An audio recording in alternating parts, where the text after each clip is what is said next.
For one of the days. One of the days, or one of the days do a, okay, one of the days do a RL stream. I could do that, okay. Morning hours of Valentine's Day 2019, a woman named Olivia Jones walked the no disrespect though. I know she probably passed away and everything, but she like a dude, bro. Aisles of a local supermarket known like as HEB Plus in preparation for dinner with her husband. HEB Plus, I never heard of that before, bro. What is HEB? Chris. As she gathered the ingredients, she observed a bouquet of pink and red roses, colors that symbolize tenderness and passion. I can't put down the cup. Of so-called toxic love. The police would find her on her bedroom floor in a quiet neighborhood in Beaumont, Texas. 11 minutes earlier, her loving husband Chris dialed 911. Beaumont 911. What is the address? Bro ran for 10 seconds and couldn't breathe. Please, hurry. Bro, yes, bro. I ran for 10 seconds and I could not breathe. Bro, I low-key just need to get in the gym, bro. I'm like, Hurry. Someone take the gun. Tell me what's going on. I'm at home. My wife been shot in the head. Please. Somebody shot in the head. My wife, please. Tell me, where is she shot? In the head. Okay, where in the head? Take it in the window. Okay.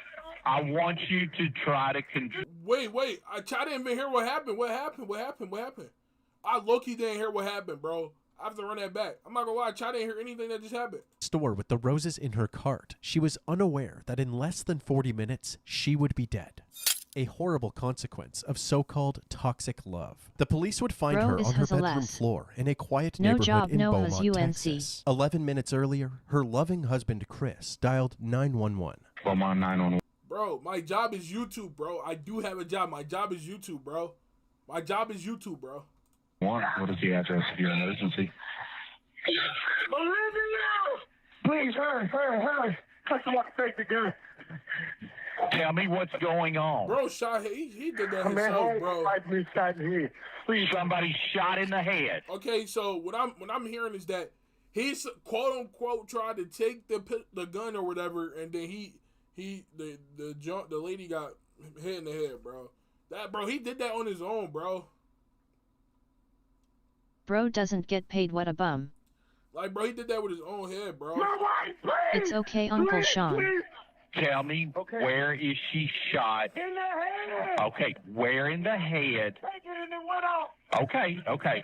I want you to try to control the bleeding. As soon as the call disconnected, officers headed on their way to the Beaumont, Texas home of Chris and Olivia, located at 5575 Pine Burr Boulevard. At 8:55 a.m., they arrived. Officer Otis Butler was met by a familiar face, 40-year-old Christopher Ray Jones, who was visibly distressed. Officer Butler was close friends.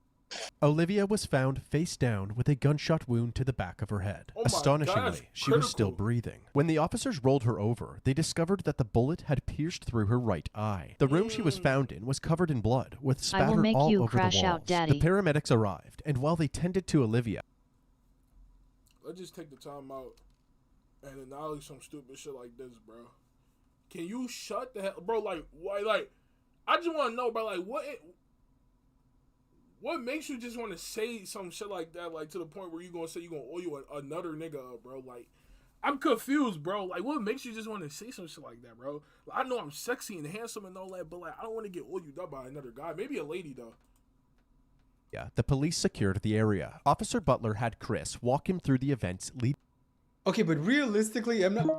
Bro, he did that to his own wife. Why is there an ad? He did that to his wife. You're working against him. I say, we've been doing this. My 19-year-old stepdaughter was 8. My 11-year-old was 1. I say, Olivia, we can't get it together. We can't be together. We got several bleeds. And I say, I just want a divorce. And her reaction was, she got the gun. I said, give me the gun. She like, I don't remember which hand. I'm like, give me that gun. What is you doing? Stop trying to scare me. I took it. Chris dropped to his knees and... Bro, but it also doesn't make any sense because, boy... Snickers, Snickers, Snickers, Snickers, Snickers, Snickers, Snickers, Snickers. Anyways, bro. Snickers, Snickers, Snickers, Snickers, Snickers, Snickers, Snickers, Snickers. Anguish, but there were no tears as he asked Snickers, Officer Snickers, Butler... Snickers, Snickers, Snickers, Snickers, Snickers. Snickers, Snickers, Snickers, Snickers, Snickers, Snickers, Snickers, Snickers. Snickers, Snickers, Snickers, Snickers, Snickers, Snickers, Snickers, I'm not even gonna Snickers. crash out because I just got a new monitor and everything, bro.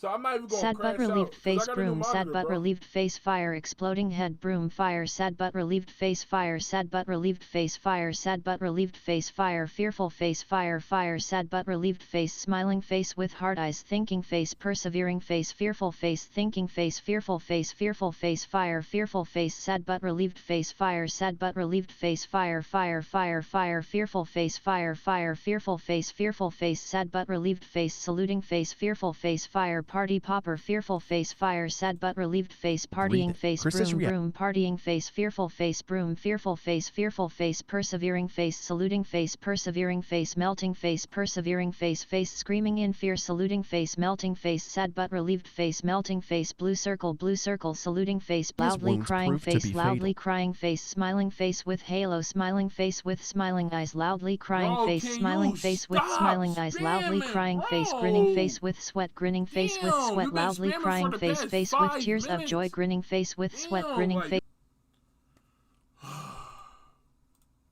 And just after 9 a.m., she was pronounced dead. Officers searched the rest of the home and noticed that in addition to the surveillance cameras installed on the exterior of the house, there were 2 more cameras mounted in the living room, monitoring the interior of the house as well. They also discovered the gun that Olivia was shot with, a 9mm pistol covered in blood. However, they found it strange that the gun was in a different room from where the shooting took place. If Olivia was holding the gun when it went off, how did it end up in a different room? The only logical answer was that Chris must have moved it. Following this discovery, the officers decided that the best course of action was to detain Chris until they had a better understanding of what really...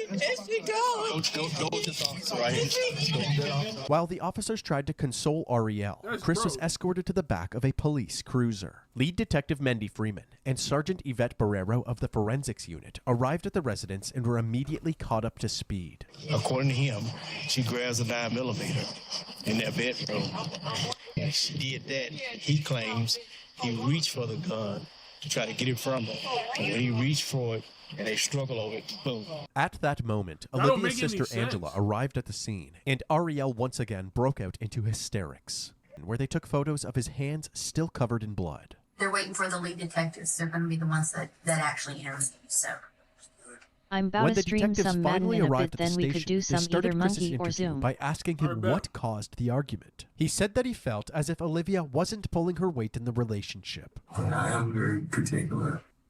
If you heard that, that's true. I am very particular. You strive for the best for people. I work really hard, and I don't make excuses for myself, and I don't accept excuses for anybody else. After telling her that he wanted a divorce, she went to the bedroom and grabbed the gun. what did you say? Wait a minute. You serious? Really? This is not going to solve anything. Okay. You know, this is not. You do not want to do that. Put that freaking gun down before you make a mistake and hurt yourself. She was crying. She was crying. Chris handed over his cell phone, which had access to the home security camera footage. Say you want to access just that camera. You touch that. And that's just that camera. Okay. You follow what I'm saying? So far. Let's go back to devices. Yes, sir. And everything is labeled. Carport, backyard, front door, back door, laundry room, inside garage, living room, kitchen. The police examined this footage, hoping to corroborate Chris's story. At 8:41 a.m., Olivia can be seen going about her morning routine in the kitchen. Then, all of a sudden, the footage cuts out. 3 minutes later, at 8:44 a.m., the video is back up, and Chris is captured frantically pacing around the house while on the phone with 911. 11 minutes later, at 8:55 a.m., the responding officers can be seen entering the residence. That means that Olivia must have been shot during this 3-minute gap in the footage. In the interrogation room, Chris was asked why this footage...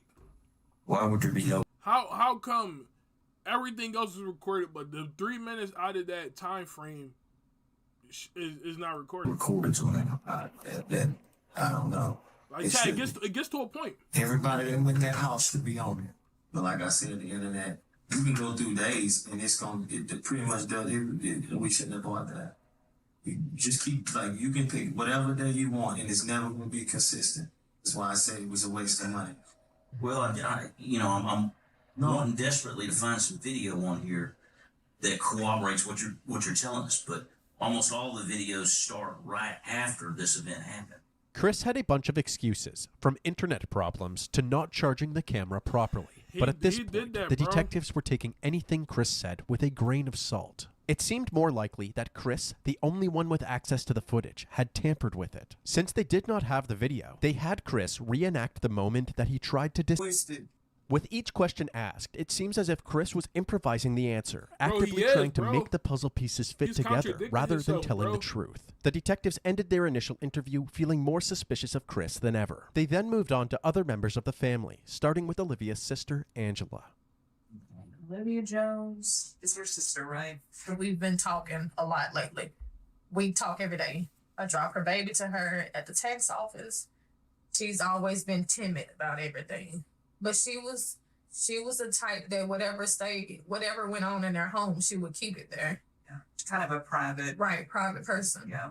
She loved her baby so much that she thought she had to live for them. You know, she would never. Angela went on to reveal the extent of Chris's control over Olivia. She can't talk on the phone after a certain time.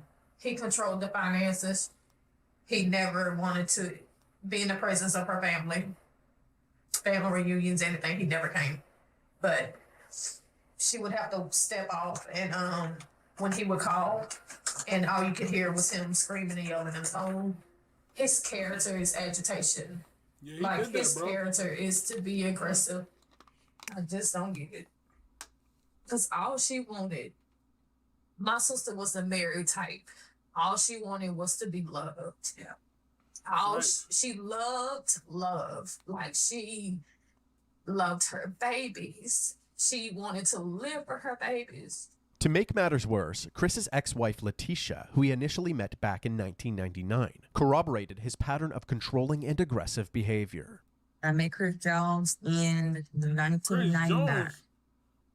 It was just like a constant fight. Like, he strangled me, choked me out, drugged me through the house. Yeah, he definitely did it, bro. Yeah, my skin was missing off my back. One time, he bit my hand. Yo, what's good, bro? What's good with you, bro? Bite marks in my hand. He definitely did that. If the house not clean, he's told me that he would kill me if I was to ever leave him. That's just crash out material. Well, it gets to a point, child. I'm not saying I would do it, but it gets to bitch. He said I would murk you if you leave me, bro. I'm not gonna lie, bro. Oh, I feel you though.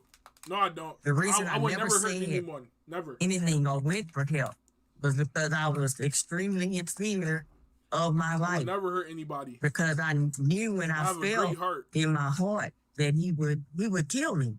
And most damning of all were the allegations made by Olivia's daughter Arielle during her interview. She explained what it was like living at the house with her mom and Chris. One time they were arguing and I heard her say she couldn't breathe. I would see bruises on her. It broke her down to the point where I really want to become a YouTuber. Can you give me some advice and maybe like your journey of why you started? Some advice on YouTube. What I can say is that okay. So I'm gonna give you. I'm gonna say. Wait, hold on. I have to reread that question actually. Hold up. I want to become a YouTuber. Can you give me some advice and maybe like your journey or why you started? Okay, so my advice to you on YouTube. So one, you always want to be consistent. Consistency is also key. Like, bro, if you're not consistent with your work ethic and everything, like, also, you got to have good work ethic as well. You got to be creative, you know. You just got to do certain things. You know, you got to entertain your audience, so you got to build your algorithm, you know. You have to stay consistent. When you're doing YouTube, bro, consistency is always the key, bro. If you're trying to build your, like I said, you're trying to build your algorithm, your fan base, and you're trying to get people, like, more audience to come watch your YouTube channels and everything like that, you have to be more consistent. And that's something that I kind of regret not doing because I haven't been consistent lately, you know. But I'm back now. That's why I'm doing a 30-day straight stream, you know. I have to be more consistent and everything. So make sure you stay consistent, you know.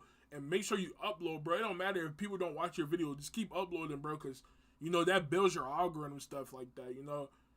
The more you post, the more you upload, that builds your watch time hours, and that builds your algorithm, and people, like, your stuff start to pop up on, like, more recommended, more suggestions and everything like that. My journey on why I started YouTube, I don't know, I always wanted to do YouTube. The reason why I wanted to start streaming was because of Speed, bro. I seen what Speed was doing at such a young age, bro.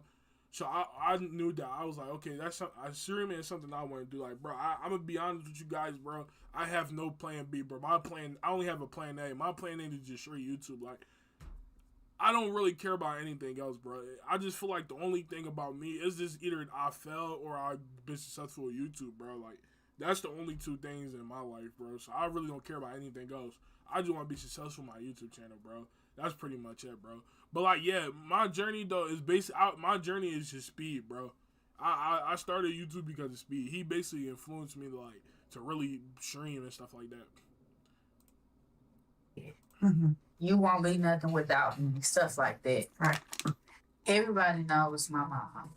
Everybody knows my mama. Everybody knows that we were her world. With each person interviewed, the allegations against Chris were stacking higher and higher. They doubled back with him, urging him to tell the truth about what actually happened to the missing footage. To be honest, about the videos. I look guilty. You're not deleting those videos. I look guilty. Not if you say right now, what you just said a little while ago, I freaked out, I panicked, I did some stuff I shouldn't have done. Is that one of them? Yes. How many did you delete? I don't know. Okay. I'm just afraid of being blamed for Appreciated, bro. That looks for sure really bad.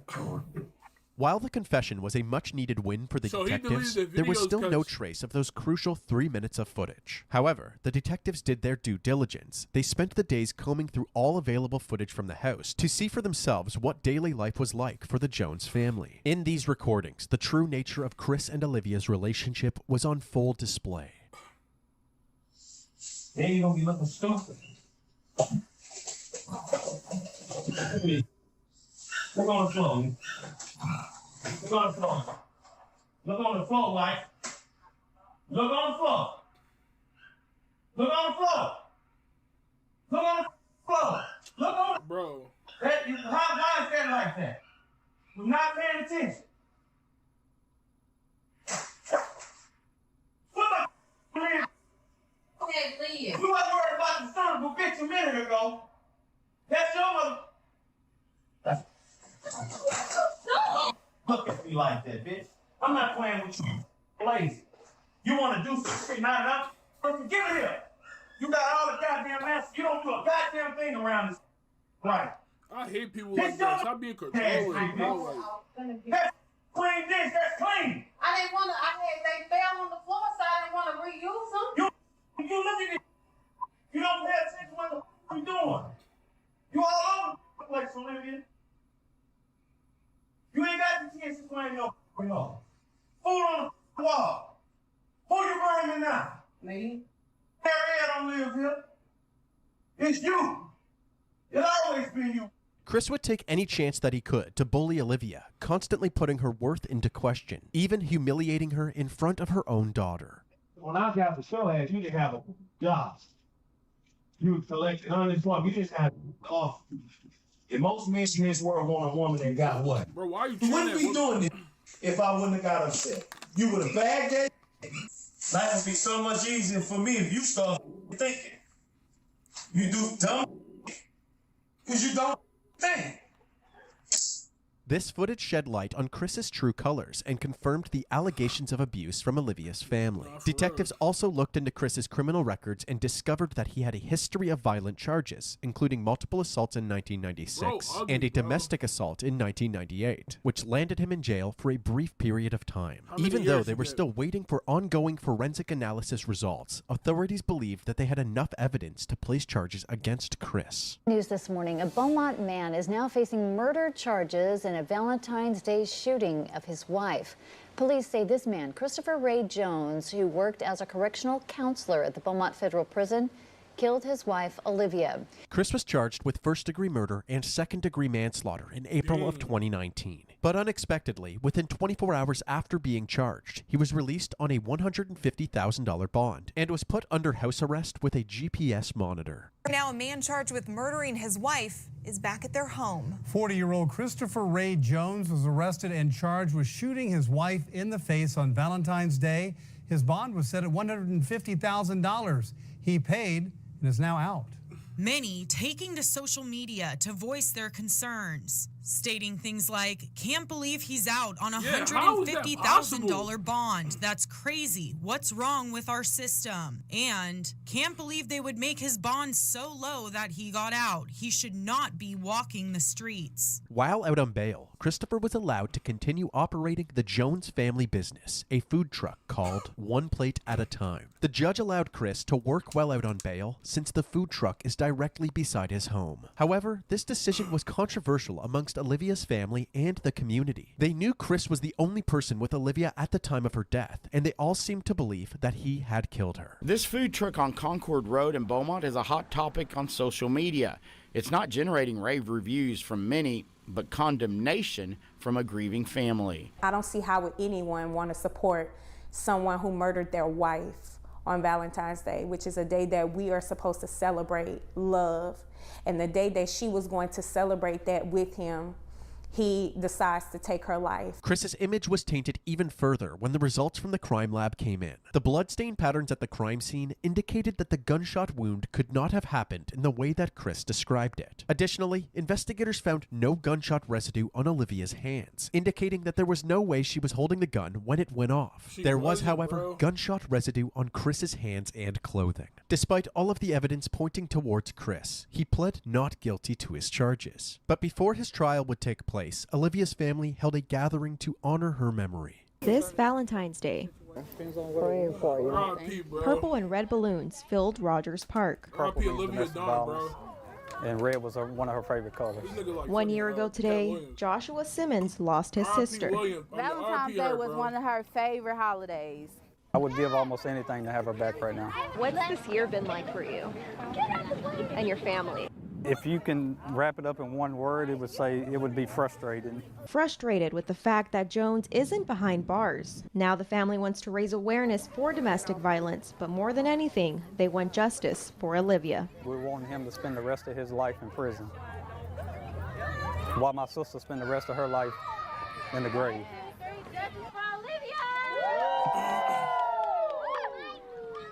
After finally having an opportunity to celebrate Olivia's life, her loved ones would once again have to face her death during Chris's upcoming trial. The courtroom was packed with family members from both sides. It had been over 3 years since Olivia's death, and despite the clear tension between the two families, they all wanted the same thing: justice for Olivia. Prosecutors Jimmy Ham and Mike Laird described Chris as an abusive partner with a violent past, and it was only a matter of time before something like this happened. Chris's defense attorney, Ryan Gertz, argued that Chris only grabbed the gun because Olivia was recklessly handling the weapon, putting both herself and Chris in a dangerous predicament. Forensic pathologist Celestina Rossi provided critical bloodstain analysis and confirmed that Olivia did not have any gunshot residue on her, contradicting the defense's claims that her death was merely an accident. The testimonies and evidence combined ultimately overpowered the defense team, and on February 8, 2022, Christopher Ray Jones was found guilty for the murder of his wife, Olivia Jones. 1,118 days. That's how long Olivia Jones's family says they've waited for this moment. The moment when Olivia's husband, Christopher Jones, was found guilty of murder. Olivia died at the hands of her husband on Valentine's Day 2019, and instead of spending a lifetime behind bars, we elected to agree with the state to a 30-year sentence because of the potential risk of, an even higher sentence. In exchange, Christopher waived his right to appeal the conviction. After the judge handed down this sentence, Olivia and Christopher's 2 daughters took the stand. Looking directly at their father, they described the impact of Olivia's death. The youngest daughter, who was only 11 when her mother died, said, quote, "I'll forgive you one day, but right now I can't." Throughout the trial, the prosecution described a history of abuse that finally blew up. Defense attorney Ryan Getz argued a different version of events. I think that We'll never know what happened in that room. Ultimately, my impression from the jurors is that they just didn't believe Chris's version of events, and that really only left the one alternative. This was an emotional day for Olivia's family. As they were leaving the courtroom, they were encouraging each other, saying, "Today was all about Olivia and she won." Christopher Jones is currently serving his sentence in the John M. Wynn Unit in Huntsville, Texas.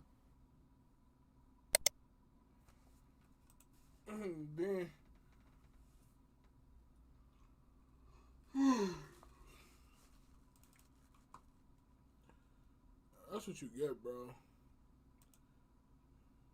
In September 2022, police were dispatched to a residence following the report of an attack in Onalaska, Wisconsin. Earlier that evening, a 15-year-old girl had been spending time with 17-year-old Austin Bailey. She was aware that Austin had strong feelings for her, but she did not feel the same way and saw him only as a friend. After he had dropped her off at home, she